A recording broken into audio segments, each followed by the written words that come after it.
So good evening to you all, and a big welcome to the Blavatnik School of Government. It's wonderful to be joined here by MPP students, and for those of you who are online, a big welcome to the Blavatnik School of Government. Today, I'm thrilled that we have two people who have thought more about capitalism and the role of the firm than almost anybody in the world in their different ways. We're here to discuss the latest book that Dambisa Moyo has written, and I'm just going to very briefly introduce the two protagonists, as it were, in our debate tonight. But a very special welcome, Dambisa, and with Dambisa, it's a welcome back, because Dambisa did her doctorate in Oxford with Paul Collier, who you all know, just a short time ago. But it was before the School of Government existed. Otherwise, it would have been here, I'm sure. Dambisa was born in Zambia. She began her degree in chemistry at the University of Zambia, and then moved to the United States, where she finished it at the American University in Washington, D.C., where she then did an MBA. She worked in the World Bank. She did an MPA at the Kennedy School, which is a small school at a small university called Harvard, which is on the other, it's in America, that country over there. And then she came to Oxford to do a doctorate, and as you all know, worked in the World Bank and at Goldman Sachs. Dambisa's, I think it was your first book, wasn't it, Dead Aid? She probably, knowing her, sneaked in a couple of books before that. But her book, Dead Aid, created a huge controversy and debate about whether aid worked or not. And Dambisa has made a number of contributions to debates about the world economy and what works and doesn't across a very stellar career in the private sector, and then increasingly in the last few years, sitting on the boards of the world's major companies. And today she sits on the board of Chevron, Condé Nast, and the 3M company. You'll see in her bio that she's sat on the boards of many other companies as well. And I think it's some of that experience that led her to write this book, How Boards Work. And on my right, it's a special pleasure to welcome Colin Mayer, who is now an emeritus professor at the Said Business School, and I'm delighted to say a visiting professor here at the Blavatnik School of Government. Colin, a big welcome. And Colin has been in Britain a real leader in thinking about the firm. He ran the British Academy's project on the future of the corporation. He wrote a book in 2013 called Why the Corporation is Failing Us and How to Restore Trust in It, a book called Firm Commitments. And then his more recent book is Prosperity, Better Business Makes the Greater Good. I'll be very surprised, Colin, if you get through your first sentence in today's discussion without mentioning purpose, because Colin has become a passionate advocate of the purposeful company and why we need to restore purposefulness to companies. But I just want to start by saying this debate is about the role of boards in companies is so important to everyone in this room and everyone in this Zoom. Because we're living in a world where governments are facing enormous challenges, COVID recovery, climate change, etc., and are feeling stretched both in human capacity and in financial capacity. And on the other side of the equation, we have firms, just taking the US non-financial sector, where there are some $4 trillion sitting on cash balances. So that's where, as it were, the money, the resources, some of the capacity to innovate and invest lies. So how we actually rise to these challenges using the firms the corporations that we have in the world is a challenge that every single one of us has to think about really hard. It's not just a challenge for people in business schools. It's a challenge for people in schools of government. And that's why I think tonight's discussion is a very, very important one. So with that, I'm going to turn it over to Colin, who's going to question and discuss with Dambisa, and my role will simply be sideline provocateur. And actually, Dambisa, I think you should come and sit in the middle. No, you're in the perfect position in case it comes to blows. I'm a breeder. Well, there we go. Colin. Okay, well, let me just start off by saying what a tremendous pleasure and privilege it is to be here and to be discussing this book by Dambisa. And let me just say that if you haven't yet read it, you should go out and get it straight away, okay? Because it's really a fantastic statement of everything one needs to know about how corporate governance and boards of companies work. It's called How Boards Work and How They Can Work Better in a Chaotic World. And that's really what we need to know. And the reason why it's such a great read is not only is it insightful and informative, it's based on an immense amount of knowledge and experience of some of the companies that Ngaire just mentioned, but also companies like Sab Miller, the drinks company, like Barclays Bank, and a vast number of companies in different sectors. And the insights that gives are really fundamental on many scores. And three things that she emphasizes up front are the importance of boards of companies in defining the strategy of a company, but not just implementing it, really understanding what the strategy of a company should be, not leaving it up to the executives.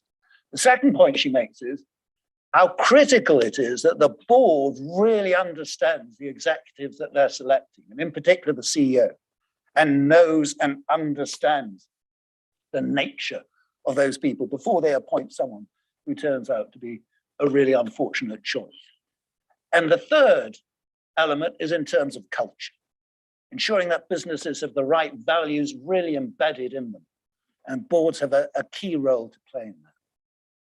So she provides some real insights into the key aspects of boards and the governance of firms. And what I want to do today is to really explore some of the ideas in the book, and in particular, raise questions about some of the principles and aspects of business that we tend to take for granted, and that I think we really should not necessarily take for granted. Like, do we have the right type of businesses in the world? Do we have the right type of capitalist system? Or is it fundamentally wrong? Or is it the worst system imaginable, except for all the others? And that leads me to start, as Ngaire anticipated, by posing a question about why do businesses exist? What are they there to do? What is their reason for being? In other words, what is the purpose of business? A topic that you certainly discuss in the book, and I'd love to hear your views on that. Well, first of all, I'm delighted to be back in Oxford. I said yesterday on an Oxford alumni call that Oxford for me is very much the Hotel California. I checked in and I can never leave. This is years later.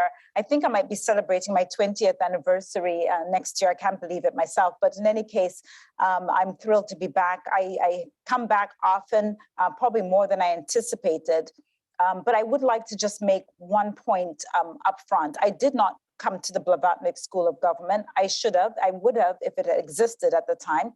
I did go to the Kennedy School of Government, and I will tell you, and this is not at all a reflection of the economics that I learned under Paul Collier, who not only do I respect, but I love and adore for a whole host of reasons. But I will say that my education and my understanding that I learned in my government courses, in other words, at the Kennedy School of Government, perhaps have influenced me more than any other degree that I have. And I'm ashamed to say I have many degrees.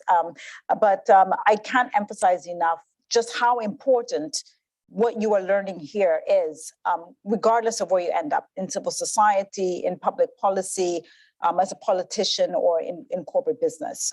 And perhaps, and this is a bit of a digression, but I'll take it anyway, just to underscore this point, I did go to teach a seminar at Harvard Business School, and I was surprised, in fact, shocked, to find out that a lot of the aspects of the curriculum that were decidedly in the Kennedy School when I was there, around ESG, environment, social governance, really about public policy decisions, the trade-offs, the things that I'm sure you're very au fait with here have now moved into the business school. And I said, well, what does the Kennedy School curriculum look like if this is what's happened? But really, it's a signal to you that in terms of where the world is going and expectations around responsibilities for people who allocate capital, but also broadly make decisions about the complex issues that we're dealing with, climate change, inequality, demographic shifts, etc., are going to come more and more from this type of a setting. So I just, and Ngaire didn't expect me to say that. She didn't pay me to say it for sure. So, but just, I hope that you understand that. So the question posed by Professor Mayer, who I should say, I read his books a number of years ago, and very often, and this is, I'm not really sparing your blushes here, but very often I think there's a disconnect between people who write about governance issues and really the challenges of trade-offs and people who are actually doing the work. And one of the things, Colin, that you've done phenomenally well is gain respect, and I think in both camps. And it's not, I say that not really honestly, because it's not an easy thing to do. But your reputation among Wachtell and people in the US who are extremely well-versed in this space is stellar. It's bar none. I know the Lazard people, there are many organizations, Goldman Sachs, who cite your work, and we talk about it a lot. So it's a privilege for me to be here. But your question is an interesting one. Why do corporations exist? And I would argue that there is a specific role for organizations that are in the private sector.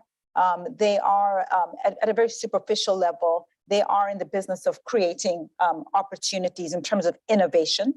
And it's no surprise that in terms of allocating resources and capital, because they have tended to have a very specific utility function, maximize financial shareholdings or maximize returns, that has been quite a narrow mandate, but nevertheless has been a very good way of driving allocation decisions. And for that, I would say that they've done relatively well. If you think about the sweep of corporations over several decades and even centuries. The longest board that I've served on is Barclays Bank. The company's been around for over 330 years. This is a company that has seen through World War I, World War II, oil price shocks, industrialization, etc. And if you think about being able to be at the cutting edge of innovation and driving change, I think that's an important aspect of what corporations do. Another thing that is really important, and you can argue is quite superficial, I think will be challenged in a world of automation, is that they do create jobs. Government is not in the business of creating jobs. Government is in the business of providing public goods, education, healthcare. I don't know if there are any Americans in here. I'm sure even saying healthcare as a public good is controversial, but assume for now that we'll take that as given. National security, but also stepping in when markets fail to clear. Government expected to provide a regulatory environment that addresses inequities, but also make sure that we don't have sort of rogue states. So I think that that's clear that government needs to do that. They're not supposed to be creating jobs. And perhaps it's not a surprise that in the US today, some 30 million jobs globally are produced by the Forbes 500 largest corporations. They are also responsible for a tax base. They are the revenues of the Fortune 500 companies is 2/3 of US GDP. We need that tax base. It's the only way we're going to fund climate action or inequality and the whole other list of things that we deal with. So I understand the debate or the skepticism about the efficacy of corporations. Is there another way we can do this? But if you go back to canonical models of economics and you think about Coase's theorem, or you think about how the sort of thought has evolved around really deployment of capital and resources and thinking about costs, the corporation, I think, is still the best way of deploying these resources. In fact, I'm going to be a little bit controversial and say that, if anything, although I fully recognize and I fully accept that corporations have to do more and broaden their utility function to think about some of these other areas, and not just financial returns, but also societal returns, I do think that it really is because governments have failed by and large, or I should say, perhaps more charitably, are struggling to deliver on their mandate. And as you pointed out, Ngaire, part of it is because of debts and deficits. Part of it is because of societal expectations around government, sort of political imperatives. I would say a lot of the problem has come from short-termism that's embedded certainly in democratic cycles. But what's happened is governments are being rewarded for short-term thinking when a lot of the problems that we're dealing with are long-term. I've mentioned a lot of them, climate change, et cetera, and you know them. So I think there is a role for corporations. I mean, quite candidly, I worry that a lot of the things that boards and companies are being asked to do today might come back to bite us in 10 years' time when people say, wait a second, I didn't ask Dambisa Moyo to opine on voter rights or abortion or climate change or workers or obesity or take your pick, and yet that's what we're being asked to do. So I think that the most successful innovations that we've seen, whether it's Bell Labs in partnership with government, the development of the World Wide Web, and most recently the vaccine, it is corporations and government working in partnership. And right now I worry that there's too much leaning into corporations to do more of the heavy lifting on a lot of these societal issues. So it's a bit more than you asked, Colin, but just to get us warmed up. Can I just check whether there's any questions? No questions at the moment, but I want you to think about what your questions are, and after each of our wonderful two speakers' questions and answers, you'll get a chance to put your own questions in. Okay, well, thank you very much, Dambisa. And can I just perhaps pursue this a little bit further? You talk, I think, absolutely right about the void that governments are creating nowadays. And I think we're going to see that potentially in spades in COP26 shortly, with immense expectations as to what's going to come out of there. And I fear nothing like actually delivered. To what extent do you think that business can and should step into that void? Well, I don't think that by and large businesses are equipped to deal with the breadth of competing vested interests and competing societal needs. I do think that they're very good, in fact, some would argue genius at allocating resources, understanding what the broader ecosystem and regulatory environment is. But when we start to get challenged to make trade-offs and reprioritize, it becomes very murky. We're not equipped to do that. And this is why, once again, I think people in this situation, in this room, will have a lot more demands for their talent, because really you understand these trade-offs that the corporation is now much more interested in trying to sort of exercise that muscle, especially post the Business Roundtable of 2019. I worry that a lot of the decisions that we're required to make right now really rely on measured outcomes. They rely on being forward thinking. They're very heavily data driven. And these are aspects of thinking or nuance that I don't see a lot of in public policy, not because people don't know, but because it's incredibly difficult to prioritize. Let's say you mentioned COP. How do we think about climate change versus commerce? Are those two things simpatico, or are they working in conflict? And of course, one of the interesting specific examples is around the Australia deal with the UK right now. A lot of people keep asking me, because there's a global investment summit in London 2 days ago, what is the responsibility of government, and if not government, corporations, to push back on the sorts of agreements where trade is a priority and not necessarily environment.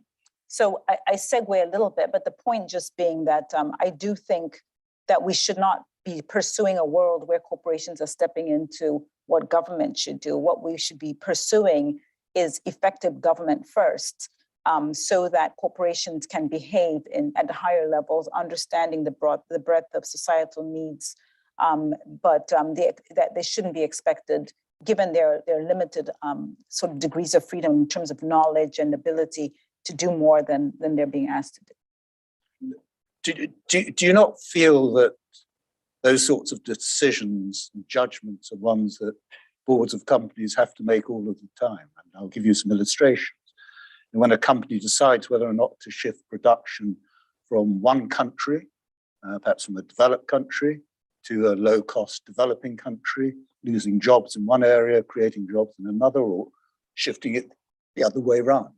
Or when companies decide to set up a new plant somewhere that may have serious environmental consequences, but create jobs. How can a board take such decisions without having to make judgments that go beyond pure profit? So I'm not suggesting at all that boards don't have to make judgments. And in fact, when people ask me what makes for a good board member, I often say good judgment, which seems like a sort of trite statement to make. But I think it's really important because there's very often not a single answer. I think there's not a neat box that says, well, this is the answer, let's go this direction. It's always fraught with risk. All decisions are fraught with risk that we have to make.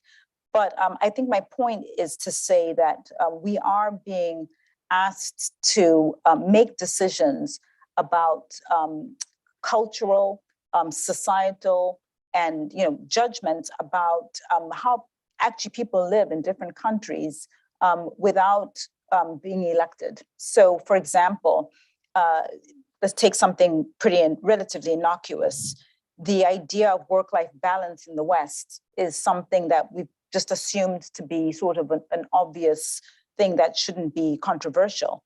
However, if you are in a place like China, where there has been a tendency for a different work culture, 996, so people working from 9 a.m. to 9 p.m. 6 days a week, you could argue that as a Western company, you have every right to go into China and say, that's not how we do things. We don't have people working these hours. But that decision, that judgment that could be made by a board could fly in the face of local custom. It could fly in the face of what people on your customers, your regulator might say, well, that's overstepping your boundary. Like, on what basis do you have, or can you claim that this is acceptable and this is not? And so, again, I'm not suggesting at all that we aren't forced to make those judgments. We are. But I think very often we understand that we operate in different countries with the license to trade based on a particular context. And sometimes the context absolutely drives our decision. It's a lower cost environment. It's perhaps in some cases people with where there's less regulatory burden, et cetera. I mean, even between Ireland and the UK in tech, we've seen what the consequences of that may be. But I just think that, again, going back to the point about suspending or having good judgment and suspending ideological beliefs, I think that we have to tread a very sort of thin line around how we think about being in one country versus another. Absolutely, come in. Dambisa, on your question. So Dambisa, when it comes to climate, because the problem with the market mechanism, as you know so well, is a fabulous driver for innovation and resource allocation, but it fails to cost environmental damage. It fails to cost climate damage. So what are the duties of companies and board directors in respect of climate damage? Because it's an existential question. It's Absolutely. not like some of the trade-offs that have been discussed. So I guess because on the one hand, and I'm not sure if this is what you're arguing or not, so some would say that boards should ensure shareholder return within the law, and therefore if the law doesn't prohibit carbon emissions, you should ignore carbon emissions, right? That's one view. At the other end is a view that says, no, you can't legally require everything. You've got to require boards to take account of a wider group of stakeholders, including the planet, and therefore every board should have in mind its duty to try to get to net zero. So on that spectrum, where would you put yourself? I have a couple of things to say. So first of all, I do believe Milton Friedman has been treated shabbily. Let me just say that. If you read his 1970 article, which has been summarized as the business of business is business, I think he's been treated quite unfairly, because there were enough degrees of freedom in the article where he said, this obviously will evolve because of societal changes, etc. But having said that, and I never met Mr. Friedman, I am inclined to say that I want my government to work at an efficient level. And so it cannot be the role of business, it seems to me, to lead on something like climate action and climate change. Yes, there's an important role, and they should be definitely partners. And we can talk specifically about where I think corporations have a duty, but also an important role to play in this area. But what you're asking is to me, a more fundamental question. And if you go back to, again, Coase's theorem about negative externalities, which are basically costs that the whole of society incurs that nobody has been charged to pay for, I don't think we can say it's only corporations. I think that there's individual choice in there, there's policy decisions, and all of these are levers that we're using right now to try and address climate action. So let me push on this a little bit more. So just to level set so everybody's on the same page, because I think this climate thing is really important given where the world is, the urgency. And I as you know, you said in the introduction, I serve on the board of an energy company, but I'm also on the Oxford University Endowment, and we're under enormous pressure to defund these companies. But I'm also an African, and so I know that having been raised in Africa, my family is still there. There are over 1 billion people, many of them in the African continent, that do not have access to energy on a sustained, sort of cost-effective and clean basis. I do not want efforts where we're defunding companies and sort of howling at corporations to be prejudicing or putting at a greater disadvantage people who look like me or who are coming from the emerging markets where 90% of the world population lives. But let me take a moment, step back, and you've asked about climate, so let me just articulate a few data points. So there are 8 billion of us on the planet today. The world's population is going to continue growing until we get to 11 billion, according to some of the UN estimates, by 2100. India is adding 1 million people a month to the population, 1 million a month. Just think about that for a second. And we do have an issue of skew where some of the poorest countries in the world are in a situation where there are young people who desperately need access to opportunities. I hear from many students here, whenever I come back, they want to see more diversity in the student body, but we're only going to get more diversity in the student body if people are getting educated in South America and Africa and Asia, and they're able to come to Oxford. Data point number 2, we've got 100 million barrels of oil that we're consuming every day, 100 million barrels every single day. It's about 80% of the energy stack. I don't know a single room, boardroom, policy room, even endowment, where there's not a commitment to low carbon future. We all agree that that's an important place that we should target, but we want to do this in a sustainable way. Point number 3, we have 50 billion tons of emissions every year. You would have heard about the Code Red from the UN Secretary General just about 2 months ago. Why did he say that? Because we've all been home under quarantine for 18 months and emissions have gone up. This is a serious problem. And as you pointed out, it's an existential crisis for companies like Chevron, where I serve on the board. Why am I telling you all this? Probably most of you think we already know this. This is not news. But I will tell you that in order to address this problem, I don't believe that we want to have a risk mitigation perspective, which is what we've had. And I think a lot of that is because of policy thinking, oh my gosh, we've got to do something, let's risk mitigate. What do I mean by that? I mean the language of focusing on emissions, absolutely crucial, water scarcity, concerns around lack of the green premium, how expensive it is to actually move into green. All those things are really important, but they are really much more focused on the glass being half full. I am really interested from the boardroom in investment, so upside opportunities. And I should say that risk mitigation does have returns. So again, if I take a very sort of cynical markets view, but it's not, we can't shrink to grow. It's not enough. We need to make sure that 1 billion people that I mentioned earlier have access to energy. So what does that mean? It means that when I talk to policymakers, they're having one conversation about climate, which is a very different conversation from businesses, which is a very different conversation from civil society. we should be in the same room, but we're not. So I go into public policy. I was just mentioning this 2 days ago, this Global Investment Summit. The conversation is very, very much about how do we shut things down, defund, let's focus on emissions, that's our target. And very often the conversation is about, it's a discussion that's being had without consideration for people in the emerging markets. And in fact, you probably have heard, I hope it turns out to be wrong, that many emerging market countries are not coming to COP because they've just decided the conversations are not on the same page. You go into a boardroom and they say, this is an existential crisis, we get it, we need to do the right thing and be on the right side of history, and in any case, we want to survive. That language has to be not just about emissions and carbon capture, it has to be about, is it solar, is it wind, is it hydrogen, is it nuclear Gen 4, is it biofuels, is it geothermal, is it batteries? That's a whole stack of energy possible solutions. Which one of these is going to be cost effective and sustainable and scalable? So that we can address the energy problem. So I'm gonna pass that to Colin. I've diverted you. Yes, I'm gonna. But I'd like to follow up on that. Let's take the example of Chevron in that context. Mm-hmm.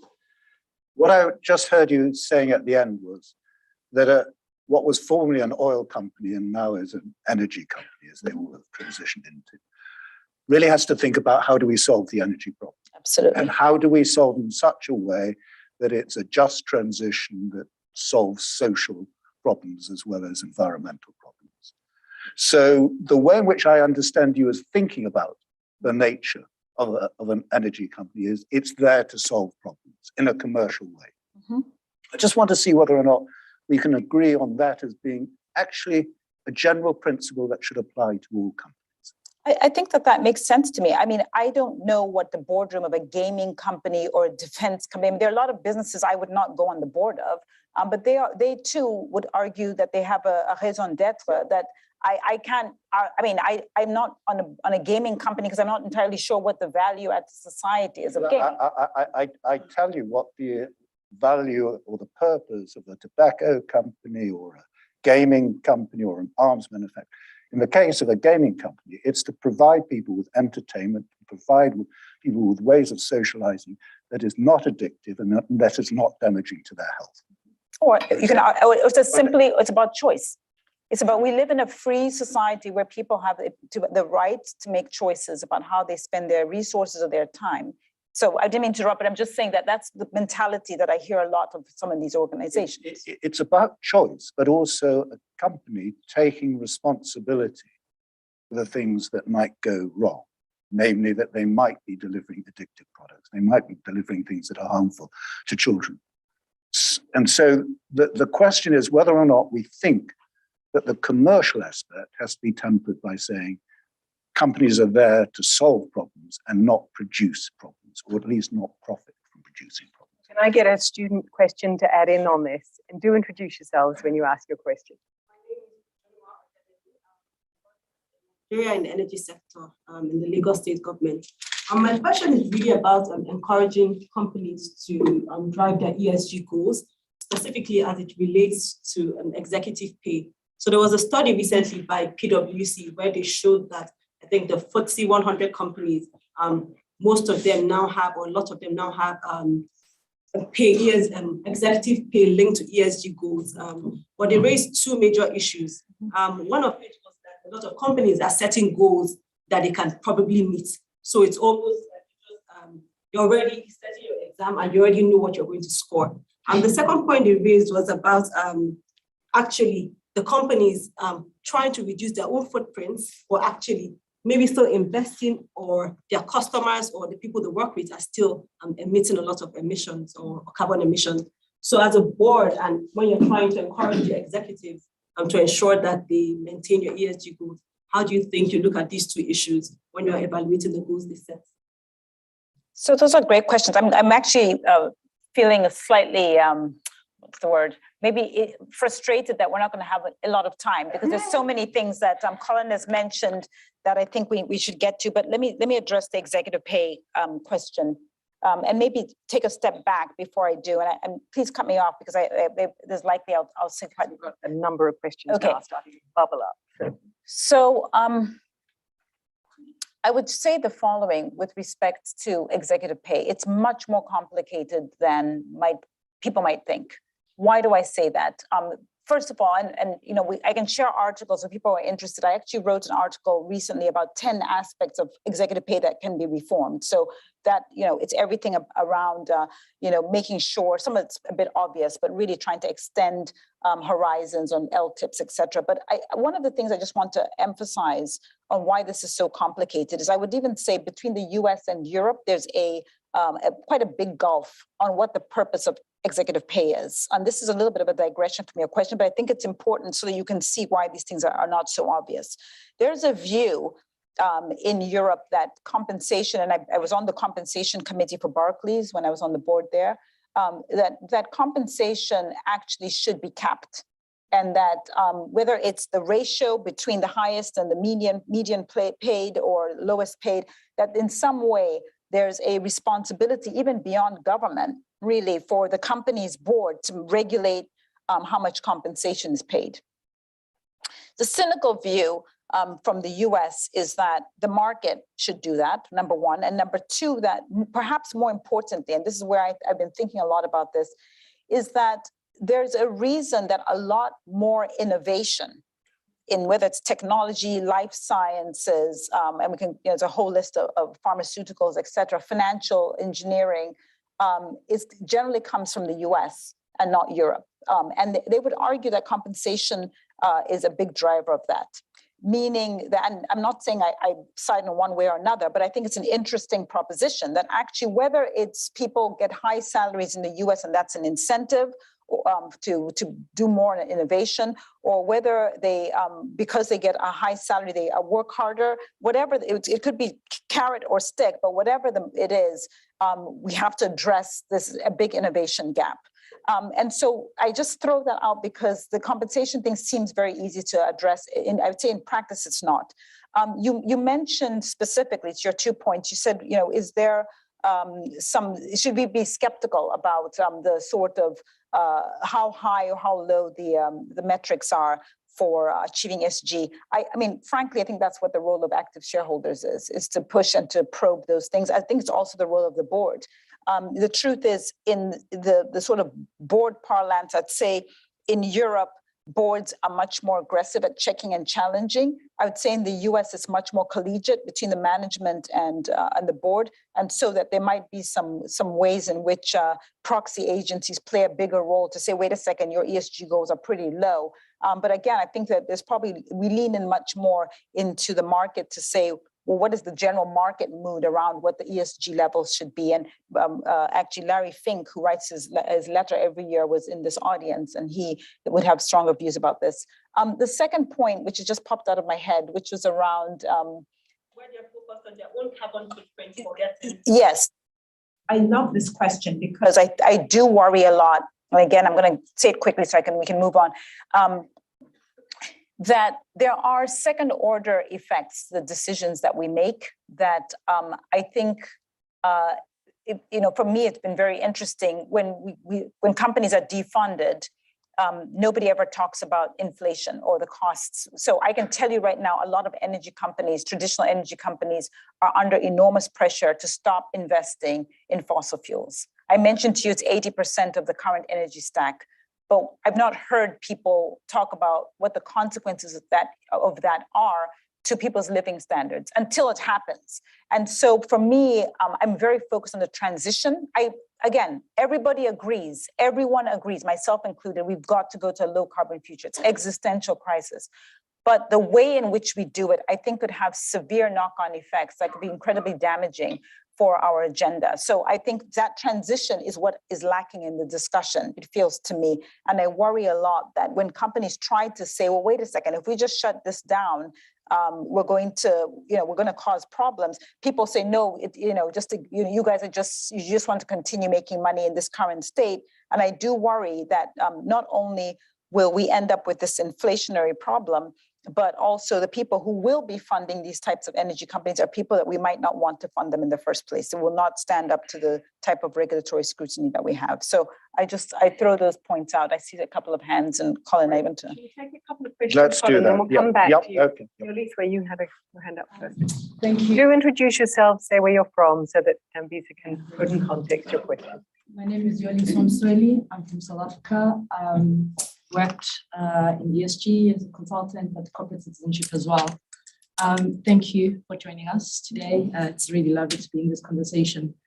I think for me, having worked a lot in this as an activist within, I mean, you may be aware, having been at SAB, we've had lots of corporate failures, Steinoff, VBS, KPMG itself. And people hear her okay? Because you're a little bit low. Can you hear me? Yeah. Okay. Thank you. I'm saying, I saw you've got SAB on the SAB Miller on your profile, so you may be familiar with the South African corporate landscape. We've had recent corporate failures with Steinoff, VBS, KPMG is close to my heart because I've been working there on the reforms. And these failures happen with boards watching, under watch. And so for me, the question is, do we need a reform in how we're doing governance? And secondly, and with that, bringing outsiders, because as you may be aware, that's the first thing that we did. We brought outsiders and CSOs close to us. But secondly, in almost all these instances, when you drill down to the root problem, it's social and ethics issues, which are not prioritized in good times. And they are seen, they're not competing at the same level as the financial and regulatory conversation. You lament social and ethics as an activist, and no one pays attention until crisis hits. We solve the crisis, we go back to business as usual. So I really, what is the fundamental reform that's required for this to be entrenched? So I love that question because I am a big proponent of reform. And in fact, the whole 5th chapter of the book is talking about reforms, but specific to the mandate. Remember, Professor Mayer was very clear. The board really has 3 mandates. We have to oversee strategy, oversee succession, and oversee ESG, which is quite a recent one. And we were talking a little bit about that a moment ago. But I propose very specifically things that I think we can do better on in terms of strategy and succession. But let me give you succession because I think people issues are often the biggest problem that we face in these boardrooms. And that's what you're alluding to right now. It's the same boards, they're overseeing the same thing. Why do we continue to have these problems? Just to give you a statistic, between 2017 and 2018, there were 400 CEOs and senior business leaders that were fired because of Me Too infringements. And I think that was quite telling. One of the things that I propose as a specific measure is that, as we evaluate candidates for senior roles, we tend to think, how did they do in terms of growing profits? What have they done in terms of managing large teams? Have they been able to run a business through difficult times? We never ask ethics questions, ever. And to me, it's not surprising that there are these massive gaps. And actually, I've written an article, again, if people are interested, happy to share it, where I outline specific questions that we should be asking around ethics without people feeling that we're impinging on their personal lives or whatever. But I do think the ethics piece is something that we're incredibly weak on. Another thing that I think we could do that's much more, I would say it's becoming much more common, it's not completely common, is annual evaluations of board members, also putting them through the rigmarole of trying to figure out their ethics, their background. Why not? I think that to the extent that this is where the problems are emerging, I think we should actually shine that lens on them. So it's not just, again, about thinking about is what we're doing legal, or is what we're doing something that is financially lucrative, which is traditionally, those are the 2 lenses upon which investments were made. It's about going a third way and say, is this actually good for society? Is this ethical? Is this, does this really meet what a company or an organization should be pursuing? So I think this is a really wide open question. If I can give you one last very quick example, and then I'll send it back. Let's take the recent race riots in the United States. There's a lot of conversation, well, we've got to do much more on this, and that's fantastic. But what I worry about is in 10 years' time, 5 years' time, when there's more automation, there's a lot of risk for people who are minorities and women who tend to be unskilled workers at the bottom of the stack. So I'm trying to figure out what can we do more from the boardroom. A lot of CEOs are very focused on, can we bring new talent into the boardroom? And we've done some interesting things. I myself am an example. We're going outside the normal thing of saying, are you a CEO or a CFO? We're saying, actually, do you have other experiences that are relevant? Have you worked in a pandemic? Have you got ESG experiences where I said you guys are in good shape? Or have you got experiences that will help companies do better? But it's also about companies saying, wait a second, it's not just about the employees in our organization. It's not just about the board. It's also about how we show up in terms of hiring subcontractors. It's also about where we host our AGMs. I'm very big on this now. I'm like, it's no good for us to say we're going to have an event in town X, in Brighton or Birmingham, or take your pick, without us saying, well, what are the statistics around education, criminal justice, healthcare for minority groups? And that's where we can really do work. And we're writing $1 million checks to host these events there. So I would just emphasize that, what you're saying is absolutely right. And for too long, companies have been going around without being that responsibility sort of shining on them. And one last point, and I promise I will shut up. Boards have been around since the 1600s, and I am almost always on audit committees, which tend to really look at controls and processes of a business. I don't know if you're going to be shocked at this. I am shocked at this. We don't have worker audits. We do audits on financials. We do audits on operations. We do not have worker audits. Now, somewhere in the organization, I can tell you, this is how many women we have, and this is how many minorities, this is how young or what the age groups are. But really, given all the issues, mental health, work from home, cyber risks, and take your pick, ethics that are related to the workforce, I find this astonishing. And the good news is that in the US, at least, the SEC regulator is now going to require worker audits. So this, your question is perfectly timed, and I think that there's a lot of work, and we're open to more suggestions. I'm going to be abysmally unfair on both our speakers, because I'm going to take a flurry of questions and then I'm going to land it back on Colin to ask Dambisa his large question, pick up, and then we'll try to close not too late. Are we okay? Yeah, we're fine. We're fine. Are we okay to Yeah, absolutely. No, it's fine. Right. Okay, so we're going to take a flurry of questions, right? Yes. Hi, my name is Victor and I'm from Canada. In a past role, I got to work with a number of boards, and I think a common issue I found was how the diversity of that board failed to evolve to what you mentioned is kind of the changing responsibility of the board. So from a fiduciary responsibility to the company's shareholders to now almost this implicit responsibility to represent the public good. And that the failure of diversity is that these boards normally draw on the elites in society, intellectuals, CEOs, heads of consulting firms. And it's very difficult for those people to speak to the issues of the public good of society when, again, they tend to come from the same echelon within society. So how do you recommend that boards go through reform to represent this new portion of the public good when they themselves are from a much smaller group? On that question, both Colin and Dambisa Have answers which are different, so it could be kind of fun to get a really short answer from each of them. Yes. Hi, this is Katrina from the United States. Thank you both so much for being here with us tonight. It's really an honor. Before I came to BSG, I did a lot of work in different parts of Ghana, working with women who had experienced either sexual harassment when they were seeking a job or gender discrimination when they were seeking a job. And just a lot of experiences of, a feeling that both the corporation had failed them in the hiring process and also the government and local policymakers had failed to protect them.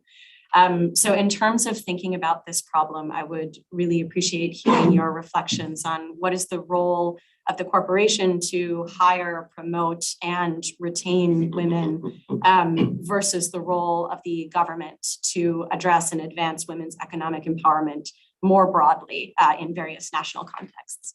Thank you. and we'll take just This gentleman here has had his hand up a couple of times. Sorry, and not to butt in. I'm not sure you say, and I won't get in trouble. How do you put limits on how do you measure your commitment because the first goal of our business is to be profitable. So, and as you said, when you evaluate a specific idea or a specific business, you have to pay attention to sustainability, profitability, scalability, and other values that in all terms you can measure that. So how you can focus the activity of the company towards public goals when your first goal is with the stakeholders, with the shareholders, with the profits of the company. So to some extent, I think it's a very complicated thing, especially nowadays that we have polarized situations and fragmented politics. Thank you. Hi, I'm Bridget. I'm from the US and I'm an MBA MPP candidate. So you mentioned that government has a key responsibility to create public good, but we also talked about how the compensation of the private sector can often drive innovation and top talent to the private sector. As a result, that means that it's hard to get the top talent to be working for the public good. So I'd just love to hear both of your thoughts on that talent gap and what could be done on both the government and on the corporate side to improve it. So we probably, to be fair to us, we have to stop there. Unless they let us go a little longer after hand it back to Colin. Okay, so Colin. Okay, so I think those questions were really tremendous in bringing out a fundamental point that we should all bear in mind. And that is that there is an immense amount of disillusionment with business and the corporation. In one form or another, everyone in this room, and this is a very modest-minded room in comparison to much of the equivalent population, equivalent generations around the world. People think that there is something fundamentally wrong with business. They expound it in different ways. It's got something to do with a failure to be sufficiently diverse, to be sufficiently inclusive, to really address the environmental problems. And one could always talk about, oh yes, you know, boards need to take account of these considerations and they need to be more ethical and they need to have ways of being able to measure their sustainability, et cetera, and all of those are basically saying we need to add on things on the side to the basic model that we've got of business. Very rarely does anyone ever question whether that basic model has problems associated with it. Namely, whether or not the motive that drives business, a motive around one of increasing returns to shareholders, and let's go back to that Milton Friedman statement that there is one and only one social purpose of business, to increase profits, so long as a business stays within the rules of the game and by the norms of society. What that is basically saying is the fundamental driver, yes, of course, it has to be legal. Yes, of course, it has to be moral. But the fundamental driver of business is to make money. That is what I'm suggesting is fundamentally wrong. Of course, business has to be profitable. But the underlying driver of business is not to make profit.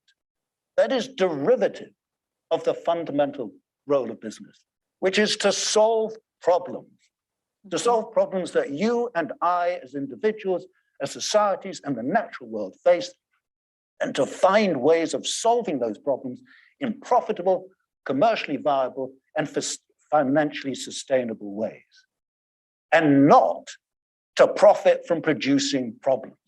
That, coming back to this executive pay issue, is the fundamental concern that we have got.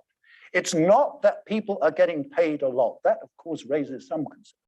It's that in so many cases, executives seem to be earning massive salaries even when they are actually polluting the environment, increasing inequality, driving a serious level of mistrust amongst their customers and their employees.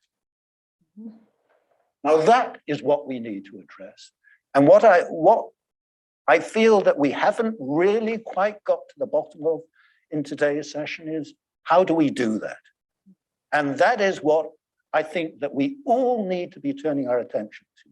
That is what I've been trying to do in the business school. And that is why I'm here, thanks to Ngaire's generosity, as a visiting professor, to find out the policies that really will bring that about over the coming years, because that's what I think we need. So Dambisa, have you got the answer? Do you agree with what Colin just said? 100% agree. But the only thing I would say is Colin has just made a very, very strong, well-articulated statement without using the word government. And I think that is the problem, because there is an expectation. And I think what you're talking about is so fundamental to the being arbiters of capital and labor and how the system works. And I'm not at all saying that the system can't change or shouldn't change, but we have chosen to live, we certainly live in a Western construct where ideologically we believe in competitive elections and ideologically we believe in market capitalism, of course, with regulatory overtures. What I'm hearing about, and by the way, I don't think any sensible person would say we want companies to create problems. I mean, that to me doesn't make sense. And this is why I said, well, there's certain companies that I feel are creating problems. I'm not interested in joining those boards. They wouldn't be able to convince me anyway. But I do worry a lot that that we're able to have these conversations and not really recognize that an important piece of the puzzle, which, you know, if you listen to someone like Bill Gates, who's multiple billions of dollars of personal wealth, he says, even if I paid $130 billion, it's a fraction of California's budget for 1 month. You know, we cannot give a free pass to government and say, well, now it's all about the corporates. Because I think, and I'm not saying corporations don't have a role. I'm saying that our expectations of what corporations can do in a world where government is not working should be very muted. Can I bring this right back to Charlotte, who's online, who's asked a question, and I want to put it to each of Colin and Dambisa. So because it brings it right back to Dambisa's book, which everyone's going to buy and read. Okay, good. You don't have to read it; you just have to buy it. So what Charlotte's saying is, do you think it's feasible for directors' duties to be reformed to require the prioritization of sustainable corporate behavior? Colin, you've been pushing for this for a long time. Have you given up? Have you decided we actually Absolutely not. It's happening. It's happening. It's happening. But is that enough, or did you just say actually we've got to change the whole system? Is it enough to get? No, it's not enough. I mean, I've been involved in a big program at the British Academy called The Future of the Corporation, where we set out 8 principles that are required to bring about reform. Law is one, a central one. Regulation, ownership of companies, governance, measurement of performance.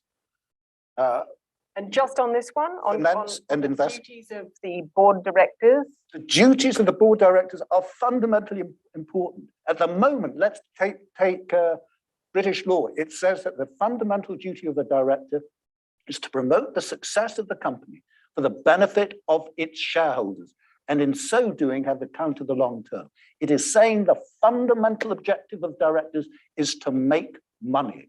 What I'm saying is the fundamental objective of the director, its fiduciary duty, should be to promote and implement the purpose of the company, where that purpose is to solve problems profitably and not to profit from producing problems. Great. And is would you rewrite corporate governance like that, then? You know what, my personal view is that in a way, the regulatory construct, whether it's Delaware LLC or what you've just described, corporate law, it's kind of become irrelevant, because what we are actually doing, and again, this is why I pointed to Milton Friedman and say I think he's been treated slightly unfairly. He did give us, if you read the whole paper, he gave us a lot of degrees of freedom to say, listen, society is going to change. You adapt what I've just said to the world in which you live. We've done that. We are changing compensation. We're changing how we value innovation, which we are in many cases partners in a lot of societal things. I just gave you a whole list of things where companies can do much more on this space. But what I'm saying is that nobody should be under the illusion that either threatening or changing Dambisa Moyo's compensation is going to be enough to alter the trajectory of where society is going. If government is not involved in this equation, really bringing the right stuff to the conversation, I can assure you, it doesn't matter how, to the nth degree. In fact, people are now registering corporations no longer as LLCs in Delaware. They're putting them as public benefit corporations to address exactly what Colin is saying. But that's not going to be enough if the fundamental structure of society has governments that are ineffective, that are short-term in their motivations and are not doing their job. Then you cannot expect corporations to do that. I mean, I can offer, we're running out of time. I can offer you a very cynical view of corporations, meaning for them, they'll take the view, wait a second, of course I'm here for the financial shareholders. Whose money is it in these companies? And I'll tell you, just because I'm very much about, yes, we need to solve things in the here and now, but let's not get focused so much in tactics that we lose the strategic point. There are strategic headwinds that are going to be very problematic for us. As we live and breathe right here, we're in the middle of a trend where companies are being delisted. A lot of what we're talking about here, allocating capital, what are company responsibilities, is going to be more and more offline. What do we do in that environment? In fact, just in the last 10, 15 years, we've seen the number of companies that trade public in the US has gone down by 50%. We can sit here and we can bash companies and say they can do more, but I'm just assuring you that the room where it happens it's not going to be in public companies. It's going to be offline. It'll be sovereign wealth funds. It'll be $1 trillion Saudi Aramco, which is essentially run by government. It's going to be the Chinese government, who is really important, not just in China, but around the world. They are the largest foreign lender to the US government. The governments are not functioning at the highest level. I can assure you this conversation is moot. Mm-hmm. And that's why even in my previous book, To How Boards Work, I made it very clear that I would love to say it's all about economics because that's my background. But the truth of the matter is that if you don't get the governments working, and this is why your role is so important, we are not going to solve these ESG problems. It's a scapegoat. It really is. Well, there we are. We're going to have to stop there. I think the bottom line is, if you want to change the world, go into government. There we go. I'm telling you. And can I just end by just saying what Michael Bloomberg, 3-time mayor of New York, said, which I think I've touched on a little bit. He said, if you want to have, and by the way, I have to tell the story because it's really important for you guys. I wish somebody had told me when I was a student in government. But he said when he became mayor, he came from business, okay? And he was used to, one share, it's utility function of just the financial shareholders, everybody else is irrelevant. He decided to run for office, he became mayor. And he said when he got there, he had something like 28 different divisions reporting to him as mayor: fire, schools, police, etc. And he realized, I can't manage each of these organizations separately. He says, but I can define the manifesto by which each of the CEOs of these different groups is running. And he said they only need to have 4 things. Because if the person who's running fire comes to visit me and says, I think this is what we need to do in the fire department, because even if I don't agree with them, if they showed me that they ascribe to these 4 values, I'll go with them. The 4 things were the government has to be data-driven. None of this theory, data. Let's see, the numbers don't lie. Number 2, forward-leaning. Where's the puck going? The Canadians somebody said they were from Canada.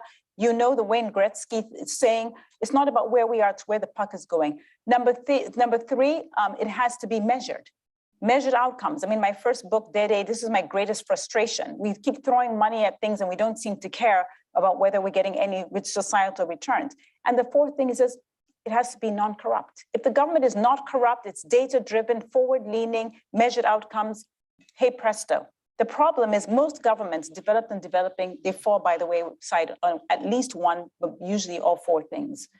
Could I just, in conclusion, make one point, and that is, it's important to bear in mind the origin of the corporation under Roman law.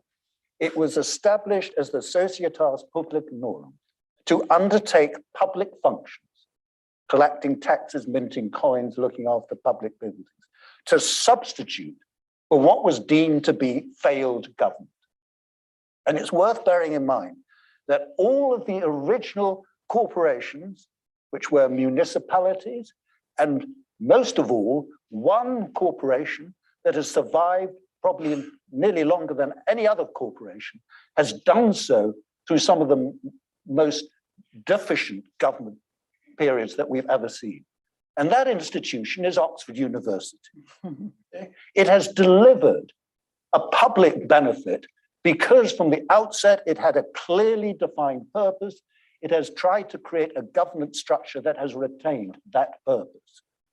Business can learn a great deal from recognizing what the origin of business was, why it was created, and how it actually can do an immense amount to solve the problems we face today. It's a bit of a cop-out, I fear, to say it cannot do it without government. Well, great. I mean, what an Oxford end in the sense of back to Rome, only in Oxford. I remember my first tutorial being told, you don't know your Thucydides, my dear. And thinking, yeah, that's correct. I learned some. But at the same time, from another Oxford graduate, the manifesto for what it could look like moving forwards. Can you join me in thanking hugely these two terrific panelists? And Dambisa, have you back soon? Let me thank